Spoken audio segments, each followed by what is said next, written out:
नमस्कार भक्तों, स्वागत है आप सभी का आपकी अपने प्रिय चैनल महायोग टीवी में। भक्तों, इस वीडियो में ऐसी कौन सी सामग्री है जो घर लाने से धन संपदा इतनी बढ़ जाएगी कि संभाले नहीं संभालेगी। इस वीडियो को अपने सुनहरे जीवन को बेहतर बनाने के लिए, चमकाने के लिए इस वीडियो को पूरा जरूर देखना। आज मैं भगवान विष्णु की सौगंध खाता हूं, अगर आप 1 जनवरी से पहले यह चीज घर में खरीद करके ले आते हैं तो आपको लाभ ना हो तो मुझे बताना, आपकी खाली झोली खुशियों से भर जाएगी। भगवान विष्णु और माता लक्ष्मी आपके जीवन में ऐसा परिवर्तन लाएंगे जो आपको जिंदगी भर याद दिलाएगा कि ऐसा नया साल सभी के जीवन में आ जाए। भक्तों, अगर यह एक चीज आपने खरीद ली तो दुनिया की कोई भी शक्ति, दुनिया की कोई भी ताकत आपके भाग्य को बदलने से रोक नहीं पाएगी। करोड़पति होने से रोक नहीं पाएगी। सच्चे हृदय से माता लक्ष्मी भगवान विष्णु के इस वीडियो को पूरा देख लेना और महायोग टीवी चैनल को सब्सक्राइब जरूर करना, एक लाइक जरूर करना, कमेंट बॉक्स में जय मां लक्ष्मी जरूर लिखना भक्तों, और आप अपनी राशि भी डाल देना। यदि आपकी राशि के अनुसार कोई भी उपाय होगा तो हम आकर आपके कमेंट के रिप्लाई में बता देंगे, क्योंकि हम आपकी कमेंट पर विशेष रूप से ध्यान देती है। भक्तों, अगर आप 000000 कमाती हैं तो आपकी आमदनी में वृद्धि होगी। आप लाख और लाख कमाने लगेंगे अगर आप इस वीडियो को पूरा देख लेंगे। और जो सामग्री आपको हम बताते हैं, वह सामग्री अगर आप अपने घर में लेकर आएंगे तो आपको देखने को मिलेगा कि आपके जीवन में कैसा नया परिवर्तन हुए हैं। नए साल के दिन आपको लाभ ही लाभ देखने लगेगा और हर इच्छा मनोकामना पूरी होने लगेगी। भक्तों, यदि आपका बच्चा पढ़ने में कमजोर है या कोई भी समस्या क्यों नहीं है, सभी समस्याओं का अंत हो जाएगा। या फिर आप यूपीएसएससी या पीएसएससी की तैयारी कर रही है, तभी आपको सफलता मिलना निश्चित हो जाएगी। बस आपको जो सामग्री हम बताते हैं वह सामग्री अपने घर में लाते हैं, घर में लाकर रखती हैं, तो आपको दिन दुगनी तरक्की देखने को मिलेगी। नए साल पर यह सामग्री लाना बहुत ही खास और उत्तम माना जाता है। भक्तों, आप सभी को हम बारी बारी से सभी जानकारी देते हुए चलेंगे, इसलिए आप वीडियो को पूरा ही देखें। आधा अधूरा देखने से आधा अधूरा ही ज्ञान प्राप्त होता है, इसलिए कभी भी वीडियो को आधा अधूरा ना देखें, हमेशा पूरा ही देखें। चलिए बारी बारी से हम आपको सभी जानकारी बता देते हैं। नए साल पर खरीद करना है तोते का चित्र। माताएं बहनों, आमतौर पर देखने में आता है कि बच्चे खेलने में अधिक रुचि लेते हैं और पढ़ाई से जी चुराते हैं। अगर आपके बच्चों के साथ भी यही हाल है तो झट से एक पोस्टर खरीद कर ले आएं जिस पर हरे रंग के तोता का तस्वीर बना हुआ हो। वास्तुशास्त्र के अनुसार उत्तर दिशा में इस तस्वीर को लगाने से पढ़ाई में बच्चों की रुचि बढ़ती है, साथ ही उनकी स्मरण क्षमता में भी इजाफा होता है। धन और बुद्धि की दिशा है उत्तर। वास्तु विज्ञान में उत्तर दिशा का स्वामी कुबेर को कहा गया है, जबकि इस दिशा का प्रतिनिधि ग्रह बुध को बताया गया है। कुबेर धन के देवता हैं और बुध बुद्धि और व्यापार के कारक ग्रह हैं। वास्तु के अनुसार उत्तर दिशा दोषपूर्ण होने पर व्यक्ति की बुद्धि भ्रमित होती है, जिससे समय पर निर्णय लेने की क्षमता व्यक्ति में कम हो जाती है, जिससे आर्थिक उन्नति बाधित होती है। इस दिशा के दोष पूर्ण होने से छोटे बच्चों का मन अधिक चंचल रहता है, जिससे पढ़ाई पर पूरा ध्यान नहीं दे पाते हैं। हरा रंग और हरे रंग का पक्षी यानी तोता बुध का प्रिय होता है। उत्तर दिशा में हरे रंग के तोता का तस्वीर लगाने से उत्तर दिशा का दोष समाप्त हो जाता है और बुध का शुभ फल प्राप्त होने लगता है। व्यापारियों को भी अपने व्यापारिक प्रतिष्ठान में उत्तर दिशा को दोष मुक्त रखने के लिए उत्तर दिशा में हरे रंग के तोते की तस्वीर लगानी चाहिए। इससे अपनी बुद्धि और क्षमताओं का व्यापार में पूरा इस्तेमाल कर पाएंगे, जिससे व्यापार तेजी से उन्नति की ओर अग्रसर होगा। मोर पंख घर के मुख्य द्वार में मोर पंख लगाना शुभ है। यह बहुत ही आसान उपाय है जो आप नए साल के दिन कर सकते हैं। वास्तु के मुताबिक मोर पंख में मां लक्ष्मी का वास होता है। इतना ही नहीं, मोर पंख भगवान विष्णु को भी बहुत प्रिय है। घर में अगर मां लक्ष्मी और भगवान विष्णु का वास हो तो खुशहाली आना तो तय है। इसलिए इस नए साल पर घर में मोर पंख लेकर आए। वास्तु के मुताबिक इनकी संख्या 1 से 3 के बीच होनी चाहिए। ऐसा करने से घर में नकारात्मक ऊर्जा प्रवेश नहीं कर पाएंगी। इसके लिए 3 मोर पंख लेकर द्वारपालय नम जाग स्वाहा मंत्र लिखें और गणेश जी की मूर्ति के नीचे लगा दे शंख। हिंदू धर्म में पूजा में शंख का बहुत महत्व है। मान्यता है कि समुद्र मंथन से निकले 14 रत्नों में एक शंख जिस घर में रहता है उस घर में हमेशा माता लक्ष्मी का वास बना रहता है। शंख बजाने से घर की नकारात्मक ऊर्जा और बाधाएं दूर होती हैं। इस नए साल के दिन मोती शंख को घर में लाना शुभ होगा। भगवान विष्णु को भी शंख बहुत प्रिय है। कहा जाता है कि शंख घर में लाने से आर्थिक तंगी नहीं होती है, घर में धन दौलत की बरसात होती है। इसलिए नए साल के दिन आप शंख को जरूर खरीदें और उसकी पूजा कर तिजोरी में रख दे। लघु नारियल वास्तु के मुताबिक छोटा सा नारियल नए साल पर जरूर खरीदना चाहिए। इससे घर में बरकत आती है। इसे कपड़े में लपेटकर तिजोरी या जहां पैसे रखते हैं वहां पर रख दीजिए। लघुना नारियल की उपस्थिति में कभी भी घर में धन और अनाज की कमी नहीं होती है। इसके प्रभाव में घर में अनाज का भंडार भरा रहता है। अगर आपके घर परिवार पर कोई आर्थिक संकट आ गया है और उसके समाधान के सारे रास्ते बंद हो गए हैं, तो लघु नारियल आपको इस संकट से बचा सकता है। तुलसी का पौधा। तुलसी का पौधा मां लक्ष्मी का प्रतीक माना जाता है। तुलसी भगवान विष्णु को भी प्रिय है। इनकी पूजा करने से माता लक्ष्मी प्रसन्न और भगवान विष्णु प्रसन्न होते हैं। हिंदू धर्म में तुलसी का विशेष महत्व है। अगर आप भी अपने घर में तुलसी का पौधा लगाने की सोच रहे हैं तो यह शुभ काम आप नए साल के पहले दिन कर सकते हैं। तुलसी से नकारात्मक ऊर्जा का नाश होता है और सकारात्मक ऊर्जा में वृद्धि होती है। घर में तुलसी के वास से घर के सदस्यों के जीवन में खुशियां आती हैं। नए साल पर तुलसी का पौधा। भक्तों, माताएं, बहनों, आप सभी को हम बताड़ी की नए साल की शुरुआत में अब सिर्फ कुछ दिन ही बचे हुए हैं। साल कई लोगों का बड़ी मुश्किलों में गुजरा है। अधिकतर लोगों ने इस साल कोरोना का दंश झेला और गरीबी का सामना किया।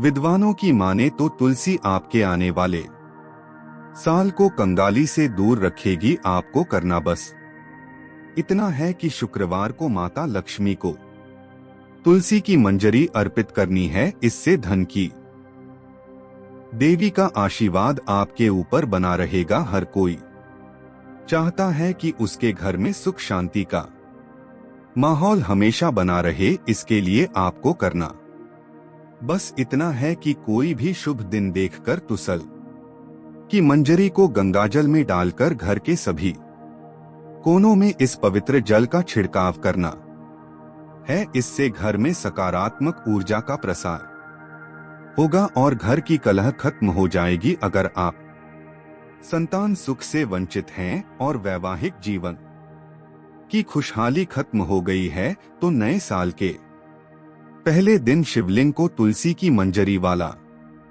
दूध अर्पित करें। इससे आपके जीवन में खुशियां लौट आएंगे। धातु का कछुआ वास्तु में धातु के छोटे से कछुए का खास महत्व माना गया है। यह सौभाग्य और समृद्धि का प्रतीक है। यह कछुआ क्रिस्टल, तांबाया, चांदी जैसी धातुओं से बना होता है। माना जाता है कि जिस घर में यह कछुआ होता है वहीं कभी भी रुपए पैसे की तंगी नहीं रहती है। ऑफिस या दुकान में इसे रखने पर खूब तरक्की मिलती है और व्यापार में नुकसान की संभावना कम रहती है। इसके घर में होने से पॉजिटिव एनर्जी भी बनी रहती है। नए साल पर चांदी, कांसा या पीतल का कुछा खरीदकर घर ले आए। यह आपके जीवन में समृद्धि लेकर आएगा।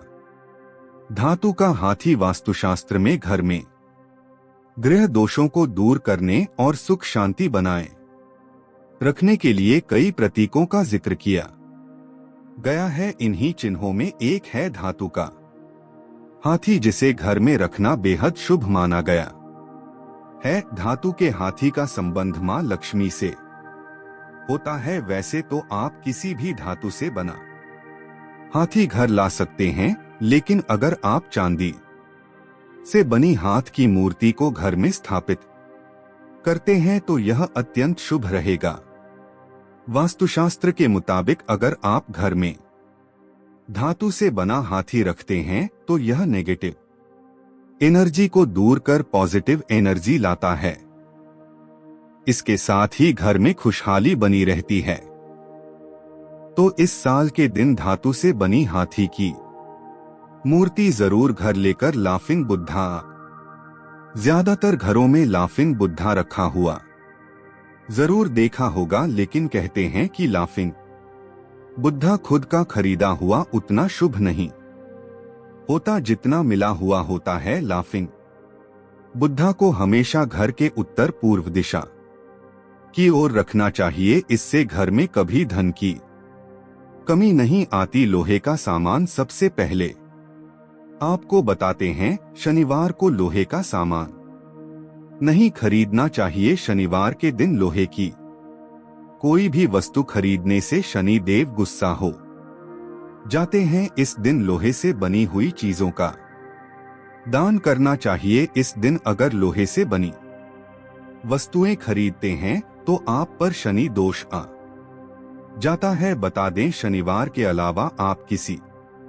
भी दिन लोहे का सामान खरीद सकते हैं। ऐसे में अगर आपको नए साल पर लोहे की कोई चीज खरीदने का प्लान है तो इसे अगले दिन तक पर टाल दें। नमक, इसके अलावा शनिवार के दिन नमक भी नहीं खरीदना चाहिए। ऐसा माना जाता है कि शनिवार को नमक खरीदने से कर्ज का बोझ बढ़ता है। अगर आप कर्ज से बचना चाहते हैं और अपनी आर्थिक स्थिति को मजबूत करना चाहते हैं तो इस दिन नमक को बिल्कुल ना खरीदे। इस दिन नमक खरीदने से घर में कलह बढ़ती है। ऐसे में ध्यान रखें, 1 जनवरी को भूलकर भी नमक ना खरीदे। काले तिल, आगे आपको बता दें, शनिवार को काले तिल भी नहीं खरीदने चाहिए। ऐसा माना जाता है कि इस दिन काले तिल खरीदने से कार्यों में बाधा आती है। क्षण दोष को दूर करने के लिए शनिवार को काले तिल का दान और पीपल के पेड़ पर चढ़ाने का नियम है। काले रंग के जूते, शनिवार के दिन काले रंग के जूते नहीं खरीदने चाहिए। मान्यता है कि शनिवार को खरीदे गए काले जूते पहनने वाले को कार्य में असफलता मिलती है। ज्योतिष शास्त्र के अनुसार अगर आप असफलता से बचना चाहते हैं और कामयाबी हासिल करना चाहते हैं तो इस दिन भूलकर भी काले रंग के जूते ना खरीदे। तेल। इस दिन तेल की खरीदारी करने से घर में शारीरिक कष्ट और बीमारियां आती हैं। झाड़ू। ज्योतिष शास्त्र के अनुसार अगर आपकी झाड़ू खराब हो गई है तो नई झाड़ू शनिवार के दिन ही घर में लाएं। शनिवार के दिन झाड़ू खरीदना शुभ माना जाता है। ज्योतिष शास्त्र के अनुसार शनिवार के दिन सरसों के तेल का दान करना भी शुभ माना जाता है। इसके अलावा शनिवार के दिन काले रंग के कपड़े पहनने से शनि महाराज प्रसन्न होते हैं। नए साल की सुबह यानी कि 1 जनवरी को सुबह उठकर सबसे पहले नहा ले। इसके बाद घर के मंदिर को अच्छी तरह से साफ कर ले, फिर एक दीपक जलाएं। इसके भगवान गणेश की पूजा कर साल का शुभारंभ करें। भगवान गणेश की पूजा करने के बाद शनिदेव की पूजा करें। उनसे प्रार्थना करें कि पिछले साल आपसे जान अनजाने में हुई गलतियों के लिए माफी मांगे, साथ ही नए साल में उनकी पाने के लिए प्रार्थना करें। घर से नेगेटिविटी दूर करने के उपाय।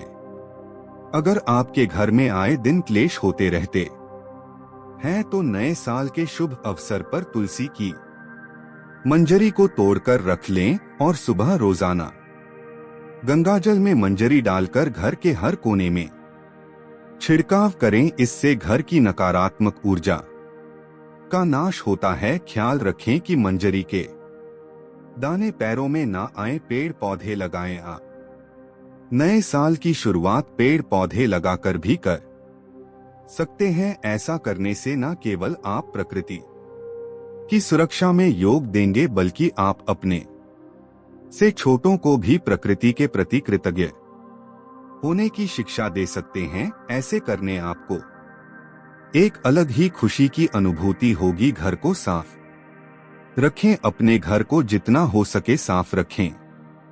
ध्यान दें कि कहीं कोई गंदगी ना छूटे। अगर में ऐसी कोई चीज है जो टूटी फूटी है या खराब हो चुकी है और उपयोग में नहीं है, ऐसी चीजों को घर से निकाल दें। अपने दिमाग को पॉजिटिव रखें तथा किसी भी नकारात्मक सोच को दिमाग में ना आने दें। भोले बाबा की करें पूजा। 1 जनवरी को पड़ रहा है यह दिन महादेव को समर्पित है। ऐसे में आप नए साल की शुरुआत भोले बाबा की पूजा या दर्शन करके कर सकते हैं। साल की इससे अच्छी शुरुआत और क्या हो सकती है। करियर और कारोबार में तरक्की पाने के उपाय। अपने करियर और कारोबार में तरक्की पाने के लिए साल के पहले दिन पीली सरसों के कुछ दानों को अपने सिर से उसरकर किसी चौराहे पर फेंक दें। इस उपाय को करने से करियर और कारोबार में आ रही बाधा दूर होती है। आप नए साल पर पीली सरसों के इन उपायों को जरूर करें। नारियल का उपाय। अगर आप लंबे समय से किसी तरह की आर्थिक तंगी से परेशान हैं तो नए साल के पहले दिन यह उपाय जरूर करें। 1 जनवरी के दिन सुबह स्नान के बाद स्वच्छ कपड़े पहनें और मां लक्ष्मी और भगवान विष्णु का ध्यान करें। उनकी विधिवत पूजा अर्चना करें। पूजा के दौरान माता लक्ष्मी को एकाक्षी नारियल चढ़ाएं। पूजा समाप्त होने के बाद इस नारियल को लाल रंग के कपड़े में बांधकर इसे अपनी तिजोरी में रख दें। माना जाता है कि इस उपाय को करने से आर्थिक परेशानी दूर हो जाती है। नए साल पर करें चावल के उपाय। अगर आपके पास धन नहीं टिकता है या फिर पैसे आते ही खर्च हो जाते हैं तो नए साल के पहले दिन पूरी श्रद्धा के साथ माता लक्ष्मी की पूजा करें। उन्हें एक मुट्ठी साबुत चावल अर्पित करें। पूजा करने के बाद इन चावलों को एक लाल रंग के कपड़े में बांधकर तिजोरी में रख दें। इसमें से थोड़े से चावल निकालकर अपने पर्स में भी रख लें। नए साल के पहले दिन इस उपाय को करने से हर तरह की आर्थिक तंगी दूर होती है सुख समृद्धि के लिए करें यह काम। माता लक्ष्मी को कौड़ियाँ बेहद प्रिय हैं।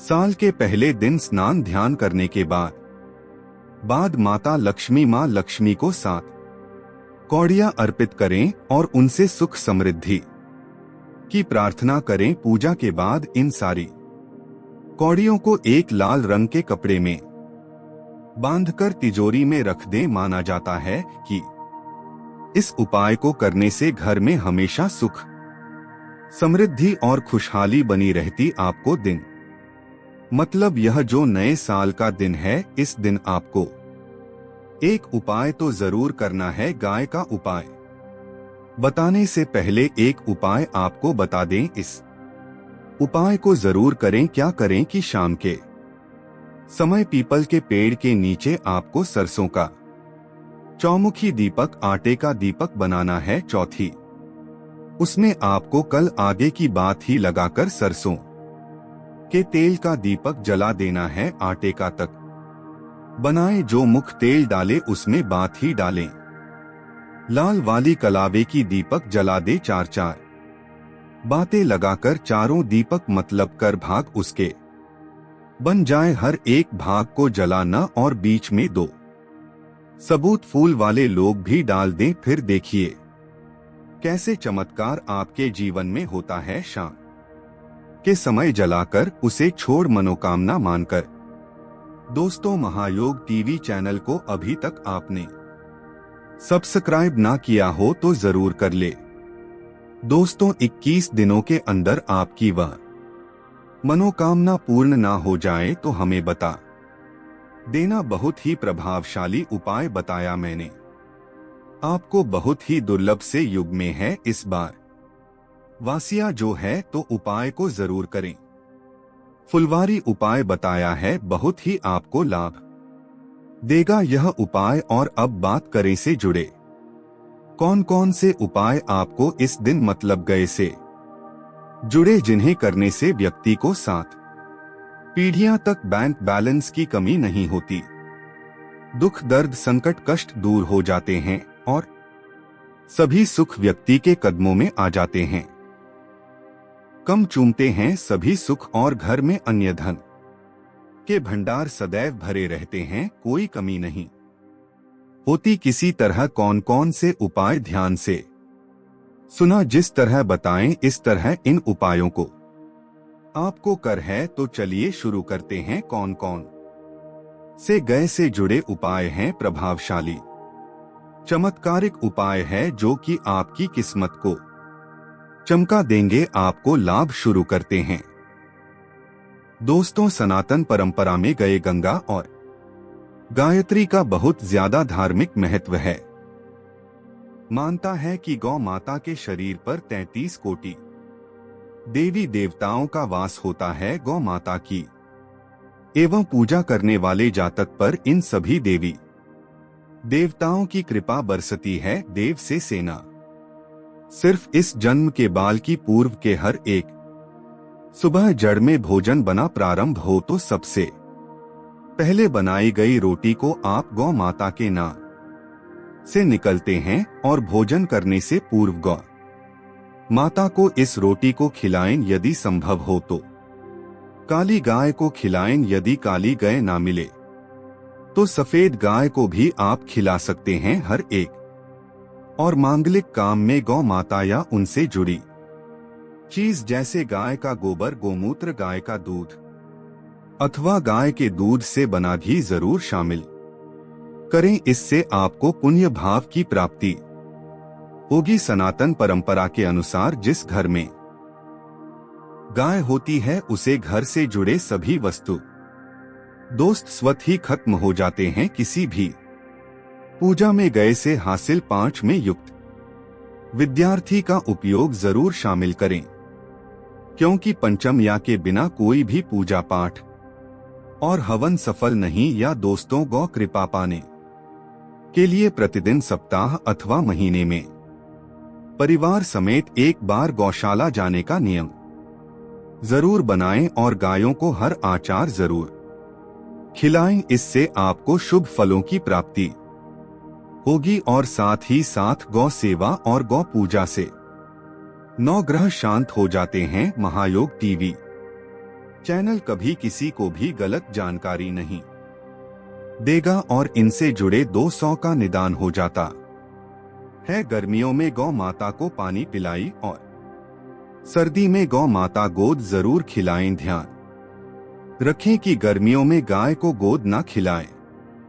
अनेक देवी देवताओं को अपने शरीर पर धारण करने वाली गौ माता से जुड़े कई शुभ और अशुभ संकेत भी होते हैं। मतलब गाय का दूध दौड़ते समय यदि गए ठोकर मार दे और सारा दूध बिखर जाए तो अपशगुन होता है। यदि कोई यात्रा पर निकल रहा हो और गए अपने बछड़े को दूध पिलाती सामने आ जाए तो निश्चित रूप से जी यात्रा के लिए आप निकले हैं वह यात्रा आप जरूर ही सफल होगी और वह जिसके लिए आप निकले हैं वह जरूर ही पूर्ण यात्रा पर जाते समय बाई और गाय की आवाज आना और रात्रि में गाय की हुंकार करना भी शुभ होता है। दोस्तों साथ ही साथ गए के साथ भूलकर भी यह काम ना करें, अन्यथा मिलता है घोर पाप और जीवन भर की परेशानियां। जी हाँ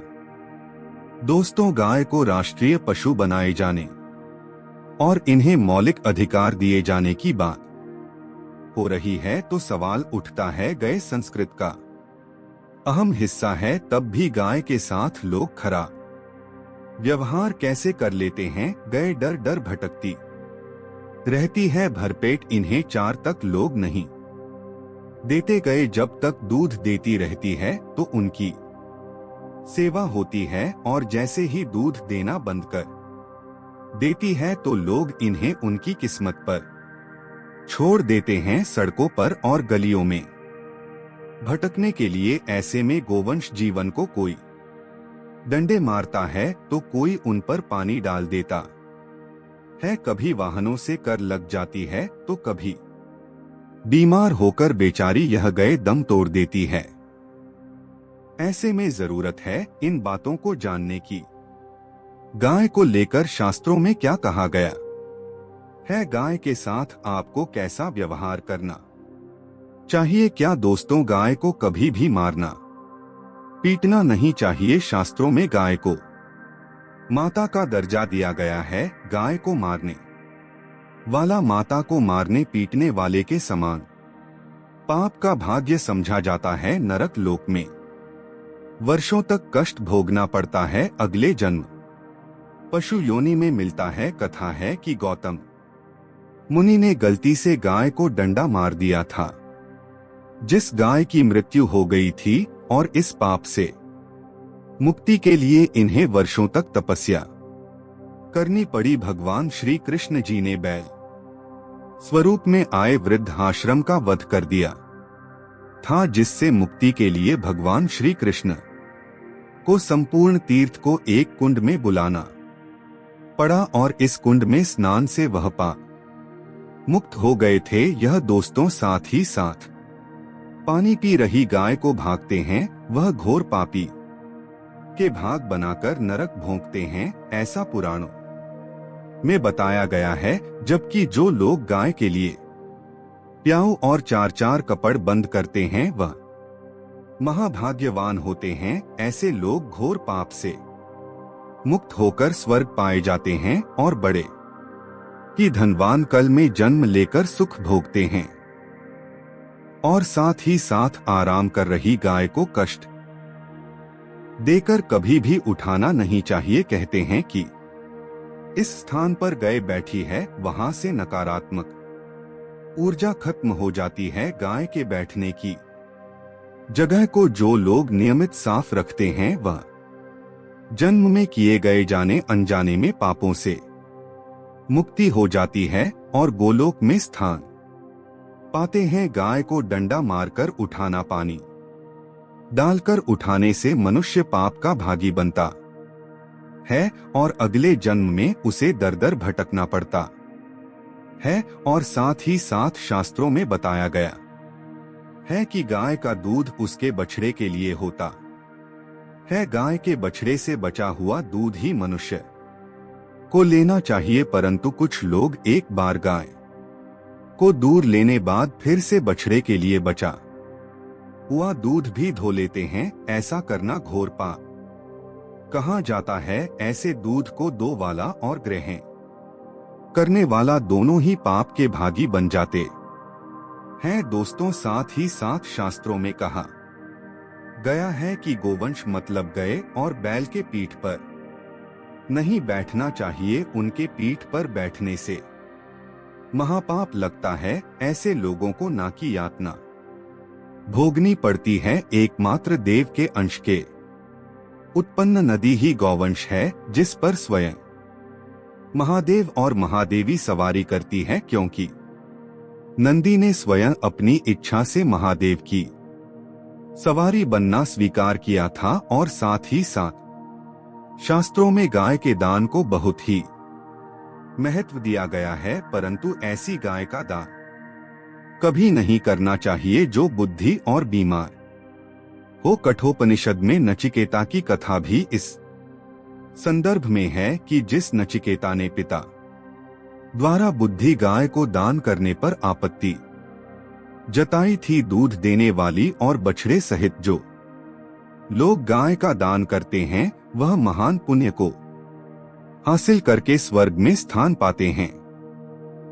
दोस्तों, साथ ही साथ सूर्य चंद्र मंगल या शुक्र की युक्ति राहु से हो तो पितृ दोष होता है। यह भी मानता है कि सूर्य का संबंध पिता से एवं मंगल का संबंध रक्त से होने के सूर्य यदि शनि राहु या केतु के साथ स्थित हो या दृष्टि संबंधी हो तथा मंगल की युति राहु या केतु से हो तो पितृ दोष होता है। इस दोष से जीवन संघर्ष में बन जाता है।